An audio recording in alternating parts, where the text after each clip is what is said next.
play for still? I think so. Do you want to bet against us?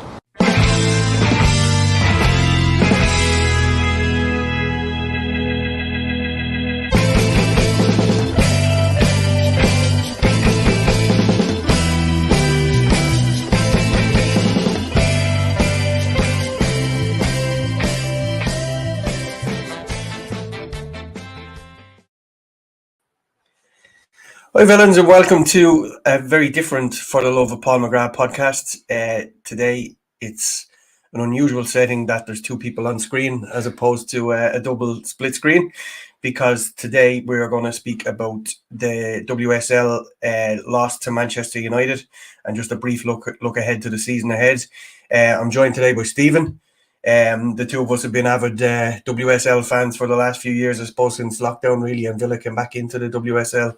We've been watching all the games, and it's probably time to give them the airtime that they deserve. What do you reckon? Yeah, they definitely deserve the airtime. It's a big season for them this season, and have to see if they can push on from last season. Yeah, well, there's no doubt that there's a lot of interest around it. Like 12,533 people turned up at Villa Park, which is a record for a team, and it just shows the level of interest that's there now. Yeah. It's a big achievement for the club, and it's a good step forward. It shows people are interested in the WSL and it's going places. Yeah, we had a number of players leave the club over the summer, so a lot of mainstays in the team. Do you want to run through who's gone and who's come in, I suppose? Well, starting off, Ruisha Littlejohn left, Remy Allen, Megan Sargent, Hannah Hampton, Evie Rabjohn. Freya Gregory's gone out on loan. Shania Hales, Emily Gielnick, and Chantel Boyle-Halorka. Yeah, well, there's some very notable ones in there. In that, like Ruisha Littlejohn has been a big part of the last few years in that midfield. Obviously, Hannah Hampton has really made a name for herself at Aston Villa, and as luck would have it, she's not getting into the Chelsea team. Yeah. But I think that's a good place to start about her replacement and who we've brought in. We've brought in Daphne van Damslaar, Netherlands #1 from FC Twente, who had a great debut, didn't she? She did. She was excellent, wasn't she? I know we're not going to mention the men's team too often in these podcasts, but it would put in your mind the level of consistency there puts her in the bracket of having that blanket behind you, security blanket of Emi Martinez. Yeah. And to have someone of that stature, she pulled off some magnificent saves. We'll get to them in a while. But I think that's a great sign in this season. You? Yeah, like Emi Martinez, she's very well-rounded. She came for crosses. She made great saves. She's great distribution, and she looks like a leader back there. Yeah, absolutely. Who else did we bring in? Lucy Parker came in from West Ham. Another great player. Great experience in the WSL, which shows Aston Villa's ambition in the league to push on and get the WSL experience in and challenge. So she had a great debut as well. Great stuff. And we also signed Adriana Leon from Man United, the Canadian international. Yeah. Who came off the bench today for the match. Yeah. And she was very lively. Yeah. It'll be interesting to see at the weekend with Kirsty Hansen being suspended. Will Adriana Leon be starting on the wing, or will she be used again as a live wire off the bench? Mm-hmm. Yeah, it'll be interesting to see what way she's deployed now, and obviously there's going to be some changes, and we'll get to that in a while. We also brought in Ebony Salmon from Houston Dash. What can you tell us about her? Well, she's been at Villa before, and before she made the move over to America, and coming over from Houston Dash, the same place we got Rachel Daly from. They missed each other, unfortunately, over there, but they get the chance to play together now with Villa. Yeah. But look, they're really good signings. I think everybody's fairly positive about what's come in. I suppose it's really unfortunate that we had to start the season at Manchester United and Liverpool. Yeah. Manchester United obviously coming to Villa Park, and then we play Liverpool at the weekend. So, two tough teams. Man United pushed it all the way to I think the final day was only when the title was decided last season.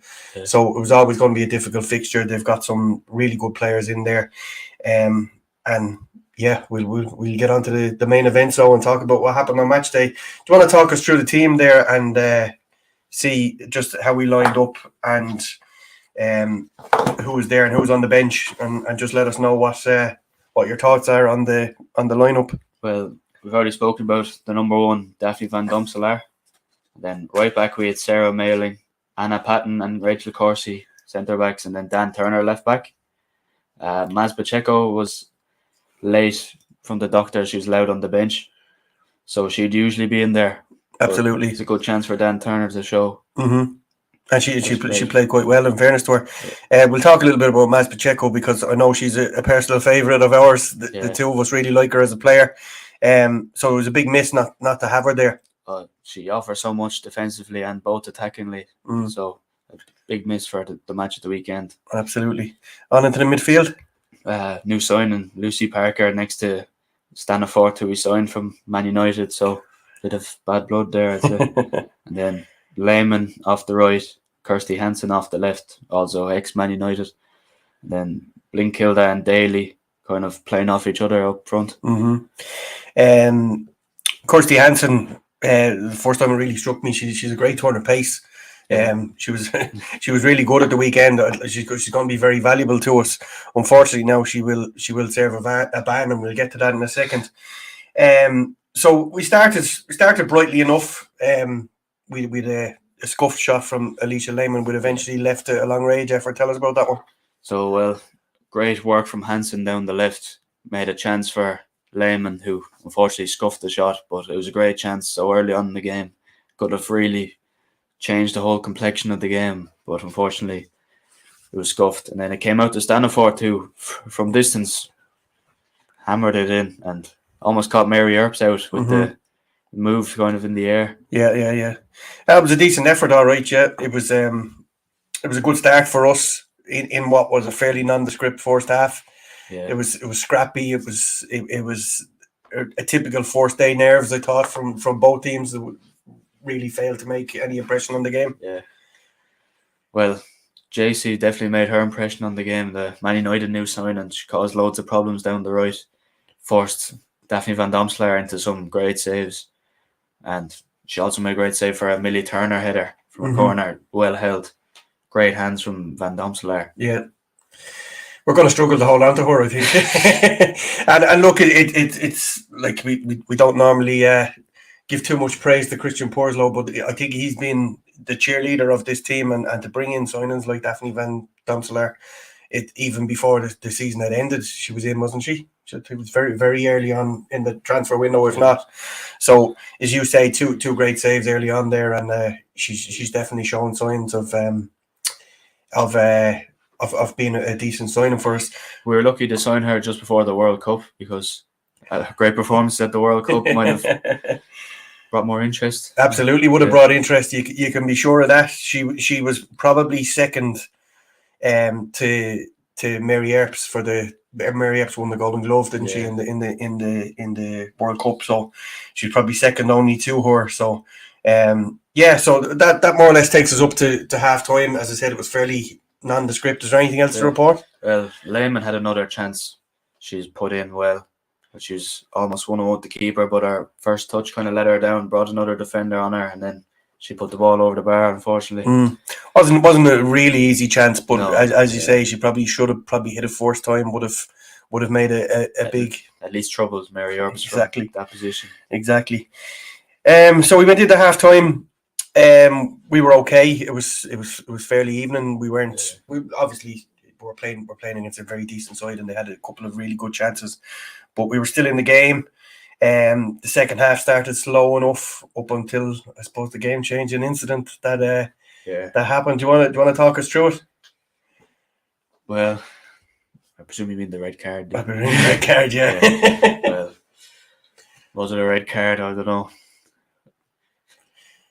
She skimmed off Hayley Ladd's arm, and all eyes for the ball. Very unlucky to be sent off for it, I thought.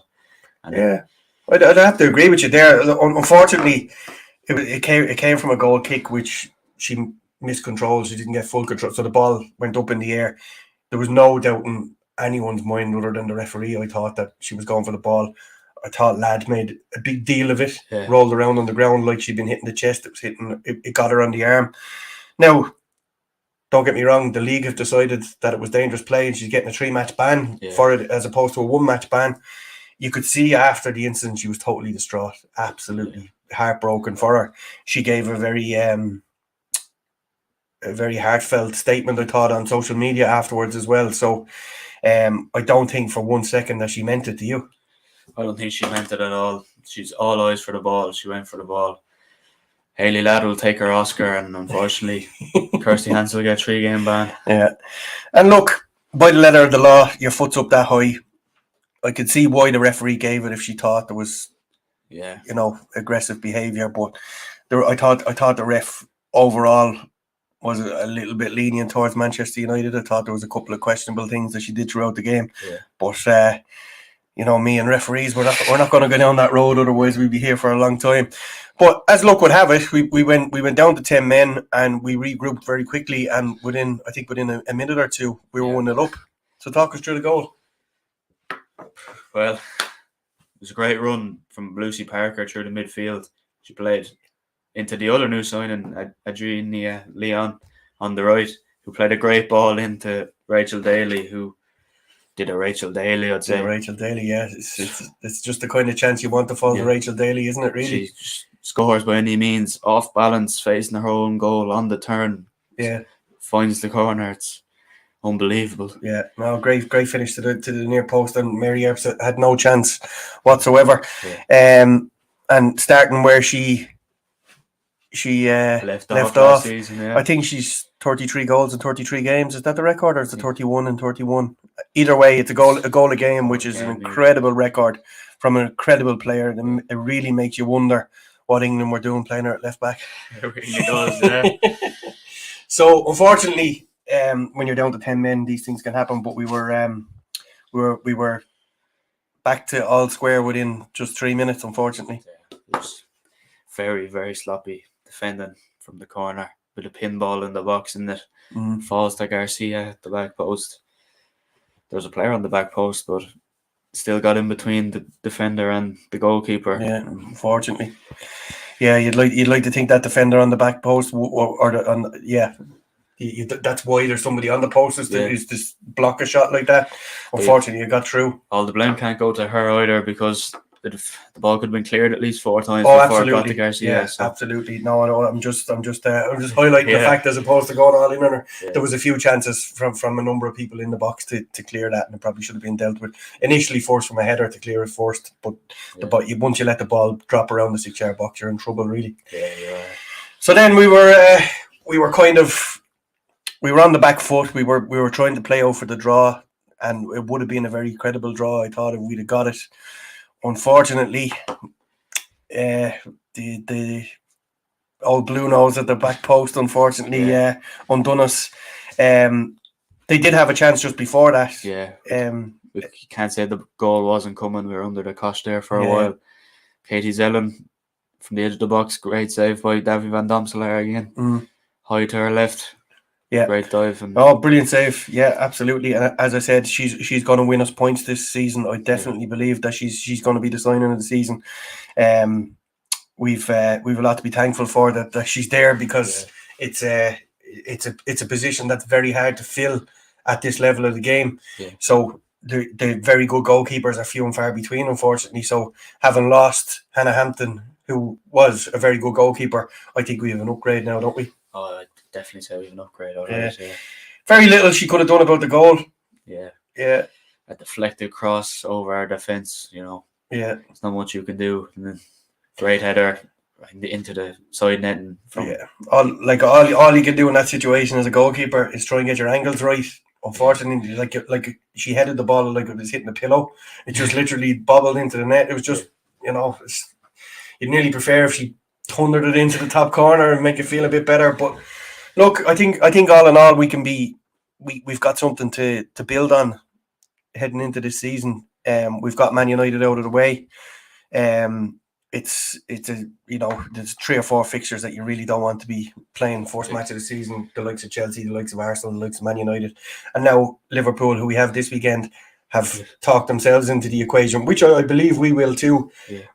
I think we'll be there or thereabouts, but we have to go and play Liverpool, who had a really good win against Arsenal at the weekend. So we'll really get a feel for where we are after this weekend, won't we? Yeah. Well, last season we were 5th, the best of the rest, really. The top 4 kind of in their own little league of their own, really. So we need to break that gap between 4th and 5th, and I think we have what it takes to get there. Mm-hmm. There's plenty of positives to take from the weekend, but a 3-game ban from Kirsty Hansen wasn't ideal. But we'll have Ken Zadali back soon. Maz Pacheco should be back for the weekend. You would imagine so, yeah. Yeah, so we could give Liverpool a good go at the weekend. Kenza Daly is a big loss. We've seen over the last season how good she is. She's a cracking player in midfield. Yeah. She really bosses that midfield. She's a real general in there. So it will be great to have her back in there. Obviously, as you say, Adriana Leon came off the bench, played very well. I think all our new signings did quite well at the weekend. So I think the future is bright. Yeah. I think hopefully at the weekend we'll be talking about another good performance and hopefully 3 points. Yeah. Anyway, that's going to do us for today. I hope you enjoyed our first little move into the WSL. We're going to try and bring you just an update every week of how the team is doing and see how it goes. And if we have positive feedback, we'll keep it going. If you have anything you want us to cover in this little slot, as I said, it'll only be a little slot. It'll be 15, 20 minutes on a weekly basis, unless there's something major to talk about, and then we'll pop on for a little bit longer. But thanks, Stephen, for your first appearance on the WSL podcast. Thanks for having me. You're more than welcome. So stay safe, everyone. We'll talk to you about the men's game very, very soon. But and we'll be back during next week to talk about the hopefully 3 points against Liverpool at Prenton Park on Sunday evening. And all I have to say is up the Villa. Up the Villa.